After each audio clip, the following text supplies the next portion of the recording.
When you see kind of the United States debt limit talks, let's bring this all the way back home. It seems like all the attention is there. The inflation number headline, at least, is coming down. Do you anticipate that we will get recession, that we will get quantitative easing, that we will get a pause? Like, how do you look at the monetary policy and the actions of the Federal Reserve over the next, let's call it 90 days or so, in light of kind of the air being sucked out of the room on this whole debt limit thing? Isn't really a monetary policy thing, right? It's not something that the Fed is actively involved in or should be involved in.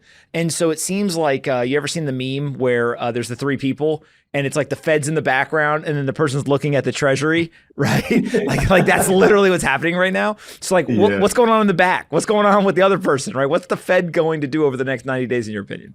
Yeah, great question, man. Look, and this is why we talk about all this stuff all at once. It's trying to this whole concept of global liquidity is a very kind of squishy concept. So you need to, I think what we do at 42 Macro is try to do a very, institutional level job of trying to amalgamate this stuff and keep track of it, in the way that you would if you were sitting in a buy side chair. And so, going back to answer your question specifically as it relates to the Fed is, in our opinion, very much engaged in a monetary policy pause as it relates to its interest rate policy.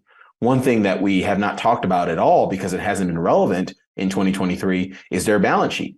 Because the federal government has not been issuing debt on a net basis, particularly coupon debt, which kind of drains more liquidity from the private sector than T-bills, given the reverse repo facility balance. Because we've not been issuing net coupon debt for basically since January, quantitative tightening has had no bite. It has not drained bank reserves. Those securities have just rolled off the Fed's balance sheet. And we, the private sector, did not have to fund the next round of issuance from the Treasury because there was no next round of issuance. We've been at the statutory debt limit since January.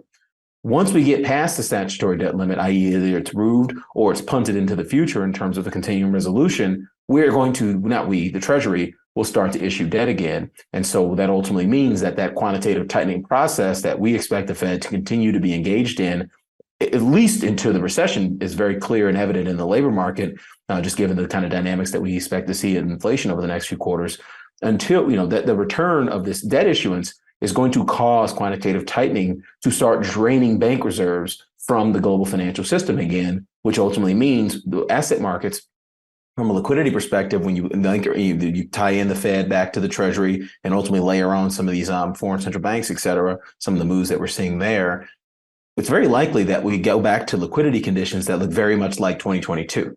Now, will they be as bad or as negative as they were in 2022? That's unlikely.